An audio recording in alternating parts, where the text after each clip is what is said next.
Welcome all of you. आप सभी का स्वागत है आपके इस YouTube channel AD Singh physics के अंदर। आज हम बीएससी फर्स्ट ईयर का पेपर स्टार्ट करने वाले हैं।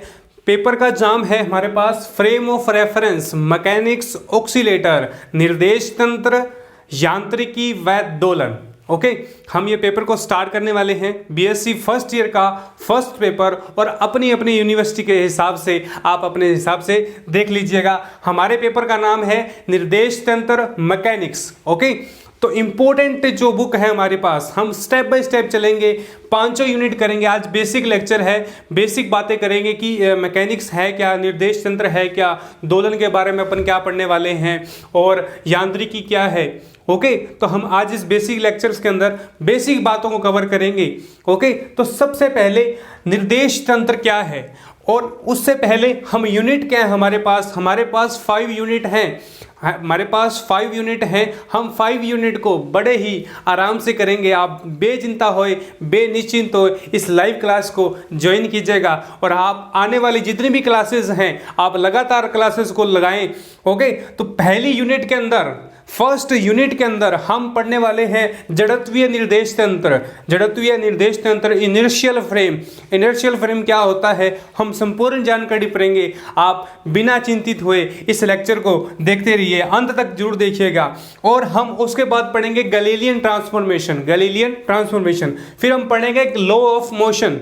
ओके गति के नियम क्या हैं, कौन कौन से गति के नियम हैं, कौन कौन से एक्सपेरिमेंट हैं, कौन कौन से एग्जाम्पल्स हैं, हम एग्जाम्पल तक क्लियर करेंगे। संपूर्ण पाठ्यक्रम इस यूट्यूब चैनल के माध्यम से आप सभी विद्यार्थियों को उपलब्ध रहेगा। सेकंड यूनिट की ओर चलते हैं। सेकंड यूनिट के अंदर हम माइकलसन मोर्ले का जो नियम एक्सपेरिमेंट है वो अपन डिस्कस करेंगे। फिर अपन लोरेंट ट्रांसफॉर्मेशन, लोरेंट ट्रांसफॉर्मेशन क्या है, लोरेंट ट्रांसफॉर्मेशन के अलावा और भी कोई टॉपिक हैं वो सारे के सारे टॉपिक आप इस सेकंड यूनिट के अंदर कंसीडर करेंगे। थर्ड यूनिट के अंदर हम केपलर के नियम को पढ़ेंगे। केपलर ने कौन कौन से नियम हमें दिए थे वो सारे के सारे हम इस थर्ड यूनिट के अंदर डिस्कस करेंगे। फोर्थ यूनिट है ग्रेविटेशनल फोर्स। मोस्ट इंपॉर्टेंट जो हमारी यूनिट है वो सारी मोस्ट इंपॉर्टेंट है, परंतु ग्रेविटेशन फोर्स मोस्ट इंपॉर्टेंट और इंटरेस्टिंग टॉपिक है, हम उसको भी डिस्कस करने वाले हैं। फोर्थ और 5 यूनिट के अंदर हम ऑक्सीलेशन के बारे में, दोलन के बारे में, सरल आवर्त गति, सिंपल हार्मोनिक ऑक्सीलेशन के बारे में भी हम 5 और 4th यूनिट को डिस्कस करेंगे। तो संपूर्ण जो हमारे पास पाठ्यक्रम रहेगा वो सारा का सारा इस 5 यूनिट के साथ में, और आपके इस पेपर का नाम जो है वो मैकेनिक्स है।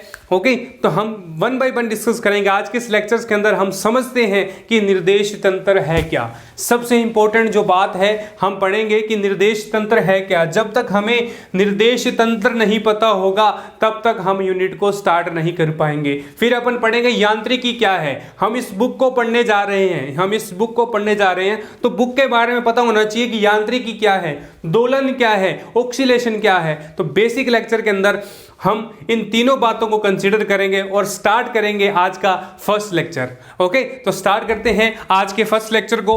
ओके देखिए आप, अब देखिए निर्देश तंत्र क्या है, फ्रेम ऑफ रेफरेंस क्या है। सबसे पहले हम बात करेंगे फ्रेम ऑफ रेफरेंस की। निर्देश तंत्र क्या है, डेफिनेशन क्या कहती है। सबसे पहले डेफिनेशन कंसीडर करते हैं। द ऑब्जेक्ट और system about which the state of another body, the object of system which the state of another body is described such as object is called reference frame.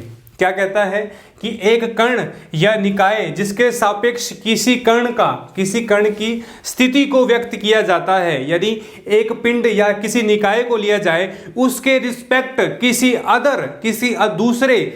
दूसरे पिंड की स्थिति को व्यक्त किया जाए, निर्देश तंत्र कहा जाता है। तो अपन डायग्राम से इसको अच्छे तरीके से समझते हैं। ओके तो यहां देखिए मेरे पास यहां पर 3 तरीके के कार्टेशियन हैं, एक्स, वाई और Z. Figure first X, Y और जेड डायरेक्शन।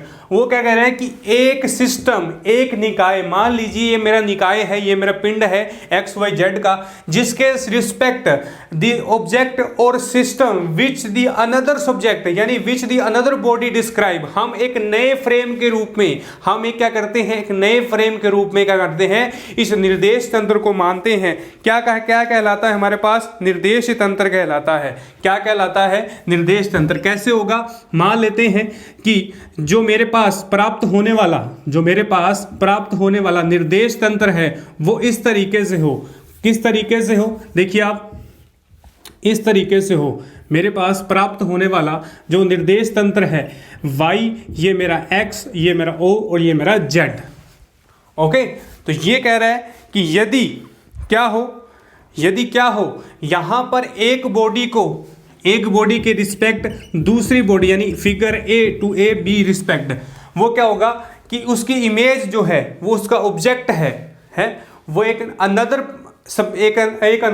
कण की स्थिति को व्यक्त करता है, तो क्या कहलाता है, निर्देश तंत्र, फ्रेम ऑफ रेफरेंस कहलाता है। तो यहां पर देखिए फ्रेम ऑफ रेफरेंस के अंदर हम क्या क्या बातें पढ़ेंगे, क्या क्या बातें डिस्क्राइब हम करने वाले हैं। देखिए फ्रेम ऑफ रेफरेंस है वो कार्तीय निर्देश तंत्र, कोऑर्डिनेट सिस्टम पर डिपेंडेंट है, यानी एक्स डायरेक्शन, वाई और जेड डायरेक्शन की स्थितियों पर डिपेंडेंट है। सबसे पहले हम बात करें यहां पर कण की स्थिति। ओके, कण की स्थिति, पोजीशन ऑफ पार्टिकल के अकॉर्डिंग। सेकंड हम बात करें गतिशील कण की गति, एक तो स्टेबल कण की गति और एक गतिशील कण की गति। अब देखिए पोजीशन ऑफ पार्टिकल क्या होगी, जहां पर वह पार्टिकल एक्स डायरेक्शन के अंदर वहां पर स्थित है, स्थित का मतलब स्टेबल है, तो वहां पर पोजीशन होगी। गतिशील कण की गति, ओके, गतिशील कण की गति का मतलब हमारे पास क्या होगा, पोजीशन ऑफ मूविंग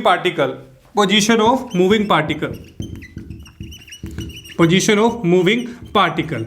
ओके, अब यहां पर हम ये दोनों बातों को क्या करेंगे, डिस्कस करेंगे, कण की स्थिति और गतिशील कण की स्थिति के बारे में।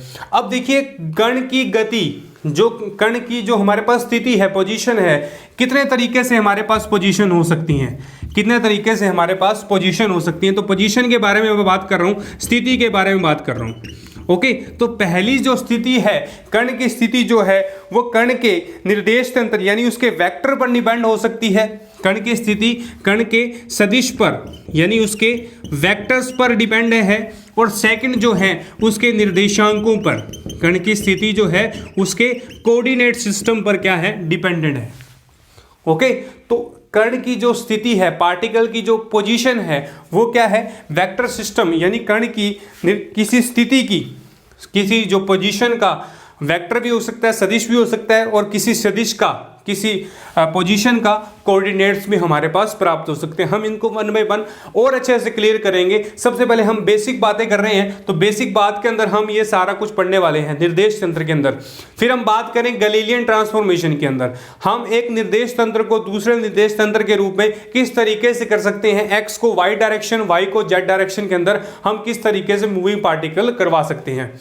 फिर अपन बात करें निर्देश तंत्र के बारे में।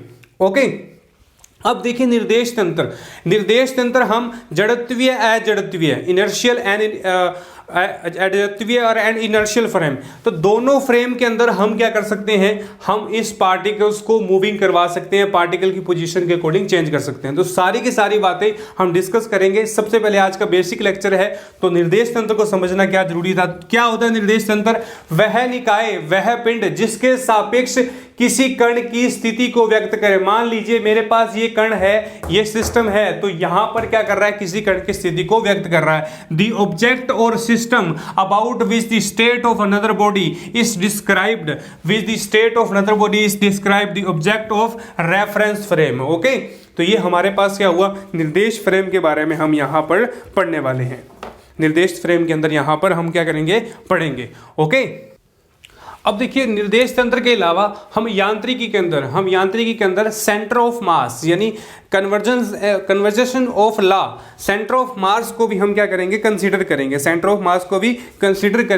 जहां पर हम रिजिड बॉडी, दृढ़ पिंड गतिकी को भी क्या करेंगे, डिस्कस करने वाले हैं। फिर हम बात करें दोलन की, ऑक्सीलेशन यानी दोलन के बारे में हम पढ़ेंगे। सरल आवर्त गति, हार्मोनिक ऑक्सीलेटर, कपल ऑक्सीलेटर, युग्मित दोलन और हार्मोनिक ऑक्सीलेटर, हम सारे के सारे जो क्या है इस लेक्चर्स के अंदर हम पढ़ने वाले हैं। तो आज हम निर्देश तंत्र फ्रेम को स्टार्ट किया है, यूनिट फर्स्ट और लेक्चर फर्स्ट का बेसिक पार्ट है। तो बेसिक पार्ट के अंदर हमने निर्देश तंत्र की डेफिनेशन को कंसीडर किया था। हम अब आगे चलते हैं, आगे निर्देश तंत्र के बारे में पढ़ते हैं, कण की पोजीशन के अकॉर्डिंग कितने तरीके से हमारे पास प्राप्त होता है। अब देखिए कण की स्थिति, पोजीशन ऑफ पार्टिकल के अकॉर्डिंग हमारे पास किस तरीके से आता है। देखिए सबसे पहले मैंने आपको बताया कि कण की स्थिति, पोजीशन ऑफ पार्टिकल के अकॉर्डिंग बाय सदिश के द्वारा, यानी सदिश द्वारा, ओके, वेक्टर द्वारा, ओके। तो यहाँ पर वेक्टर के द्वारा बाय पोजीशन वेक्टर, बाय स्थिति सदिश, by, okay, by position vector, by position vector स्थिति सदिश के रूप में आता है। सेकंड हम बात करें किसके द्वारा, कोऑर्डिनेट्स के द्वारा, बाय निर्देशांकों के द्वारा। कण की स्थिति किसके द्वारा दर्शाई जाती है, निर्देशांकों के द्वारा, by coordinates, by coordinates, okay. तो दो तरीके से हम क्या कर सकते हैं, पोजीशन को दर्शा सकते हैं, पोजीशन को शो कर सकते हैं। तो बाय वेक्टर, बाय सदिश के द्वारा हम इसको समझने के लिए एक डायग्राम का यूज करेंगे, ओके। हम एक निर्देश तंत्र लेते हैं एक्स, वाई और जेड डायरेक्शन के अंदर। हम एक्स, वाई और हमारा ये जेड है, ओके। एक्स, वाई और जेड डायरेक्शन के अंदर हम ये लेते हैं, वाई मान लो चाहे जेड मान लो, कोई फर्क नहीं पड़ेगा यहाँ पर। और कई विद्यार्थी कहेंगे सर ने वाई को जेड किया, जेड को वाई, कोई फर्क नहीं पड़ता। अब देखिए, अब यहां पर सेंटर पॉइंट ओ है मेरा। अब इसको समझने के लिए हमने एक निर्देश तंत्र का, जो निर्देश तंत्र को यूज लिया है, कोऑर्डिनेट को लिए है एक्स, वाई और जेड। ओ मेरा है निर्देश तंत्र। यहां से मान लीजिए मेरे पास एक क्यूबिक स्ट्रक्चर है। कौन सी स्ट्रक्चर, क्यूबिक स्ट्रक्चर। इस तरीके से ये मेरे पास क्या है, एक क्यूबिक स्ट्रक्चर है, ओके। तो यहां देखिए ये मेरे पास एक क्यूबिक स्ट्रक्चर है। अब देखिए, अब इसके अंदर मैं O से P, इस पॉइंट को P मान लूं, इस पॉइंट को P मानते ही ये मैं यहां पर कोऑर्डिनेट ज्वाइन करूं, यानी मेरी जो पोजीशन है, किसी कण की जो पोजीशन है वो कोऑर्डिनेट्स हैं। यहां पर देखिए एक्स डायरेक्शन के अंदर है, एक्स डायरेक्शन के अंदर है, तो यहां पर ये आई कैप, ओके, और ये जे कैप और ये के कैप। क्या होगा, x के साथ आई कैप, y के साथ जे कैप और z के साथ हमेशा के कैप यूजेबल होगा, ओके। अब देखिए यहां पर बात करें x की स्थिति के बारे में, यहां से यहां तक की डिस्टेंस x, यहां से के यहां तक की डिस्टेंस y और यहां से यहां तक की डिस्टेंस z को हमने निरूपित किया है, ओके। तो ये हमारा क्या है, इनर्शियल फ्रेम है। ये हमारा, सॉरी यहाँ पर फ्रेम की बात नहीं कर रहे हैं हम, अपन पोजीशन की बात कर रहे हैं। तो यहाँ से एक P पॉइंट है जिसके कोऑर्डिनेट x, y और z हैं, जिसके कोऑर्डिनेट क्या है, x, y और z कोऑर्डिनेट हैं, ओके। अब देखिए, अब हम बात करें सबसे पहली डेफिनेशन किसकी, सदिश स्थिति की। स्थिति सदिश कह दें या स्थिति सदिश कह दें अपन, स्थिति सदिश द्वारा। तो डेफिनेशन क्या होगी, by position, by position vector, किसी कण की। अब इसकी डेफिनेशन को अपन ने पढ़ना है, किसी कण की स्थिति P को, किसी कण की स्थिति को P को, अब कह रहा है कि यहां पर हमने P पोजीशन ली है। वो कह रहा है यदि किसी कण की, पहले डेफिनेशन देखिए आप, यदि किसी कण या पिन कण की स्थिति निर्देश तंत्र को, यानी यहां पर हमने P पोजीशन लिया है, को कार्तीय निर्देश तंत्र यानी एक्स, वाई, जेड के मूल पॉइंट यानी ओरिजिन सिस्टम पॉइंट पर मिलाने से, ओरिजिन यहां पर हमने O को P से मिलाया है, मिलाने से OP वेक्टर जो हमें क्या पता है सदिश प्राप्त होता है, ओके। तो वह क्या कहलाता है, स्थिति सदिश कहलाता है। क्या कहलाता है, हमारे पास स्थिति सदिश कहलाता है, ओके। और इसे हम R वेक्टर से भी क्या करते हैं, डोनेट करते हैं, प्रदर्शित करते हैं। R वेक्टर से भी क्या करते हैं, इसे प्रदर्शित करते हैं। एक ऐसा वेक्टर जो किसी पॉइंट को मूल बिंदु से मिला दे, किसी पॉइंट को, किसी निर्देश पार्टिकल को क्या करे, मूल बिंदु से मिलाने पर बनने वाली जो रेखा होगी, मूल बिंदु से मिलाने पर बनने वाली जो रेखा होगी क्या कहलाएगी, हमारे पास पोजीशन सदिश कहलाएगी, यानी स्थिति सदिश कहलाएगी। A point will be describe to coordinates R origin point can be called position of vector and it will be called to donated by R vector. इसे आर से भी प्रदर्शित किया जाता है। तो हमने बात को समझा कि हम हमारे पास सदिश स्थिति द्वारा किस तरीके से हमारे पास प्राप्त होता है। अब हम बात करें निर्देशांकों के द्वारा बाई कोऑर्डिनेट्स। अब देखिए हम कोऑर्डिनेट के द्वारा इस फ्रेम ऑफ रेफरेंस यानी पोजीशन ऑफ पार्टिकल्स को कितने तरीके से हम डिफाइन कर सकते हैं। देखिए आप, यदि हम एक्स दिशा की ओर यानी पी से, मान लीजिए इस पी पॉइंट से एक्स व जेड डायरेक्शन के अंदर, इस पी पॉइंट से एक्स व जेड डायरेक्शन के अंदर डाला गया परपेंडिकुलर, हम इसको नाम दे देते हैं ए बी। ओके, यहां पर हम इसको नाम दे देते हैं ए, ये बी, यहाँ ए ये बी, और यहाँ ये सी, ये डी, ये ई और ये F. Okay, A B P point से एक्स जेड डायरेक्शन पर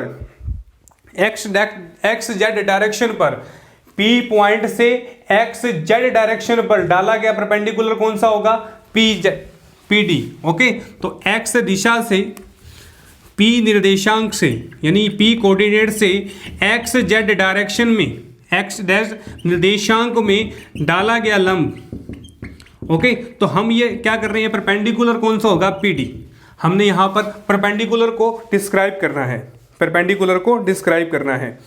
ओके, अब देखिए कोऑर्डिनेट्स क्या है, एक ऐसी ज्यामिति का रूप जो हमें एक्स वाई और किसी पॉइंट पर एक्स वाई और जेड डायरेक्शन यानी तीनों डायरेक्शन के अंदर हमें निरूपित करे, क्या कहलाता है, निर्देशांक कहलाता है। और इसी तरीके से पी निर्देशांक से वाई जेड डायरेक्शन और इसी तरीके से पी जेड डायरेक्शन में एक्स वाई डायरेक्शन के अंदर डाला गया परपेंडिकुलर किस तरीके से होगा हमारे पास। देखिए, यदि हम जेड यानी एक्स और जेड के अंदर है हमारे पास ओबी, जेड और एक्स के अंदर हमारे पास क्या है, ओबी, और वाई और जेड के अंदर वाई और हमारे पास जेड के अंदर जो परपेंडिकुलर होगा, वाई और जेड के अंदर हमारे पास परपेंडिकुलर होगा ए ई। कौन सा होगा, ए ई, और यहां पर होगा हमारे पास बी सी। ओके, तो ये हमारे पास क्या है, परपेंडिकुलर के निर्देशांक हैं। ओके, अब यह देखिए एक्स के साथ यहां पर जो एक्स के साथ बनने वाला कौन, एक्स आई कैप, वाई के साथ वाई जे कैप और जेड के साथ जेड के कैप बनेगा। यदि हम तीनों को कंबाइन करें तो किस तरीके का हम कोऑर्डिनेट्स प्राप्त कर सकते हैं। यदि P के कोऑर्डिनेट्स लेने हैं, यदि P के निर्देशांक लेने हैं तो आप एक्स आई कैप, वाई जे कैप, जेड के कैप तीनों डायरेक्शन को ये क्या करते हैं, निरूपित करते हैं, डिफाइन करते हैं। क्यों, क्योंकि यहां पर x के साथ एक्स आई कैप, y के साथ वाई जे कैप और z के साथ जेड के कैप वाला हमारे पास रिलेशन क्या होता है, प्रूफ होता है, जो कि हमारे पी निर्देशांक को क्या करता है, डिफाइन करता है। तो ये बेसिक बातें हैं, बेसिक कवर है जो हमने पार्टिकल की जो पोजीशन के अकॉर्डिंग किसने तरीके से हम फ्रेम को बना सकते हैं। ओके, तो यहां तक हमने पार्टिकल की पोजीशन के अकॉर्डिंग हमने फ्रेम। आज के लेक्चर में सिर्फ इतना ही। नेक्स्ट लेक्चर में अपन नए टॉपिक के बारे में चर्चा करेंगे। आप इस वीडियो को लाइक, शेयर और कमेंट जरूर करें, और आप यदि मेरे चैनल पर नए हैं तो इस चैनल को सब्सक्राइब करें, बेल आइकन को प्रेस करें ताकि आने वाली सभी वीडियो का नोटिफिकेशन आप सभी विद्यार्थियों तक पहुंच पाए। और बीएससी फर्स्ट ईयर से संबंधित और बीएससी संपूर्ण से संबंधित संपूर्ण पाठ्यक्रम आपके इस यूट्यूब चैनल पर उपलब्ध रहेगा। हमारे टेलीग्राम चैनल को भी आप हमारे डिस्क्रिप्शन में दिए गए लिंक को क्लिक कर आप टेलीग्राम चैनल को ज्वाइन कर सकते हैं। आप हमारे टेलीग्राम चैनल पर डेली अपडेट्स, जो रेगुलर अपडेट हैं, आपको मिलती रहेंगी। आज के लेक्चर में सिर्फ इतना ही। नेक्स्ट लेक्चर में नए टॉपिक के बारे में चर्चा करें। तब तक के लिए धन्यवाद। आप घर रहें सुरक्षित।